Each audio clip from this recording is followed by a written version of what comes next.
ብዙ ጊዜ ጸልያችሁ መልስ ካላገኛችሁ መጽሐፍ ቅዱስ አትለምኑምና አትቀበሉ። ልመና ከመጸለይ በፊት እንደዚህ መጀመሪያ ልብህን ንጹህ አድርግ። ከዛሬ በኋላ በትምህርትም በስራ በየትኛውም ስኬታማ እንድትሆኑ የምትፈልጉ ከሆነ መጀመሪያ ልብህን ንጹህ አድርግ። ምንህን? ልብህን ንጹህ አድርግና ከዛ በኋላ ለምን የምድር ንጉስ መሆን የምትፈልግ እግዚአብሔር ያድርግ። መጀመሪያ ግን ምን ንጹህ ይሁን? እግዚአብሔር ልብ። መዝሙር 51 ከቁጥር 10 ላይ አምላኬ ሆይ በሉ፣ አምላኬ ሆይ ንጹህ ልብን ፍጠርልኝ። ምሳሌ ምዕራፍ 4 ከቁጥር 23 ከሁሉ በላይ ልብህን ጠብቅ። ምሳሌ ምዕራፍ 23 ከቁጥር 26 ላይ ልጄ ሆይ ልብህን ስጠኝ። እስኪም በደንብ በሉት፣ ልጄ ሆይ ልብህን ምንን ስጠኝ? አዎ መጀመሪያ ይሄ ልብ ለሴት ለወንድም ሰጥተህ ከሚሰበርብህ መጀመሪያ ለማን ሰጠው? እግዚአብሔር አምላክን በፍጹም ሐሳብ መንፈስ ስሜት ምን በለው ወደደው። እግዚአብሔርን ሳትወድ ማንን ልትወድ ነው? መጀመሪያ ቅድሚያ ለማን ነው? ለእግዚአብሔር። ልጄ ሆይ ምንህን ስጠኝ? ልብህን ስጠኝ። በጣም የሚገርማችሁ ሁለተኛው ደግሞ እንድታረጉልኝ ሶስተኛውን ልተው ሰዓት ስለሄደ የመጀመሪያ ልባቸው ንጹህ ነው። ብዙ ቅዱሳን ቅዱስ የሆኑት ስለ ልባቸው ንጽህ። ሁለተኛ ፍቅር። ክርስቶስ መከራ የተማረው ምንድነው? ፍቅር ነው። አንደኛ ቆሮንቶስ ምዕራፍ 13 ከቁጥር 1 እና በሰዎችና በመላእክት ልሳን ብናገር ፍቅር ግን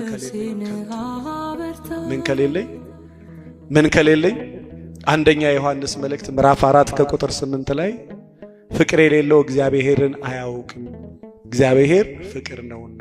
ማን ፍቅር ነውና? እስቲ በሉ፣ ፍቅር የሌለው እግዚአብሔርን አያውቅም፣ እግዚአብሔር ፍቅር ነውና። ማን ነውና? እግዚአብሔር ፍቅር። ስለዚህ የሰው ፍቅር የሚገባ መጀመሪያ የክርስቶስ በመስቀል ላይ የዋለልህ ሞቶ ከሙታን ተለይቶ እንዲሁ በዚህ ምድር ላይ ሳለ እያንዳንዱ ከመጀመሪያ ጀምሮ እስከዚህ ከሙታን ተለይቶ እስከተነሳ እስካረገበት ድረስ በምድር ሳለ ሲያስተምሮ የነበረው ዓለም ከተፈጠረ እስከ መጨረሻ እስከ ራእይ ዮሐንስ የተጻፉትም ጭምር በሕይወታቸው አድርጎ የከበሩት አንድ ነገር፣ እሱም የመጀመሪያ ልብን ንጹህ ማድረግ፣ ሁለተኛ ፍቅርን ከክርስቶስ ከማን ወገኖች? አዎ እኔ ይገርመኛል ሰው ይሄንን ፍቅር በደንብ ሳያስተውል ብታገባ ቢያገባ ወንድ ብትፈልግም ሴት ብትፈልግም ቤተክርስቲያን ብታገለግልም ድካም የማይሆነው መጀመሪያ የክርስቶስን ፍቅር ካወቀ ትንሽ ትትና ይኖር፣ ከዛ መተሳሰብ ይኖራል፣ ከዛ ጭቅጭቁን ትቀንሳለህ። ከዛ አለበለዛ አንድ እዚህ አዳማ ከስተመሮች አሉኝና ረጅም ዓመት ሲጨቃጨቁ ኖሩና አንድ ቀን ሊሞት ደርሶ አልጋ ላይ ተኛና እሷ ቶሎ በሉ ድንኳኑ እዛ ጋር ይተከል ሳጥኑን ቀረብ አድርጉ ምናምን ትላለች።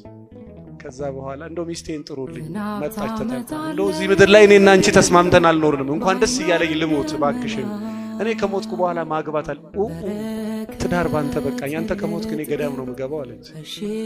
አንድ ቀን ተስማምቶ የማያውቁ ሰዎች ናቸው። ብዙ ከተጨቃጨቁ እሺ ላግባ አንተ ከሞትክ በኋላ ግን የምታገቢውን ሰው እኔ ነው የምመርጠው አላት። እንዴ እኔ ላግባ ለምንድን ነው አንተ የምትመርጠው? አይ ደስ እንዴ እሺ ደስ እያለክ ሞት እሺ ምረጥ። ማን ነው የምትመርጠው?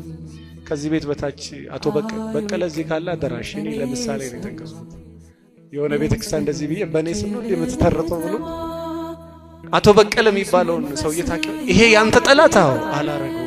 እንደውም አንተ ከሞትክ እዚህ ሰፈራ እንደ አዲስ ተከራይ አለ፣ እዚህ ጋር ደግሞ ቤት ገዝቶ ይገባል፣ እዚህ ጋር በሬ ነጋዴ አለ ልጅኔ የሚባል እና እንደው አንተ ከሞትክ እሱን ነበር ያሰብኩት። ለምንድን ነው ግን ጠላትን እንዳገባ ይፈልኩ?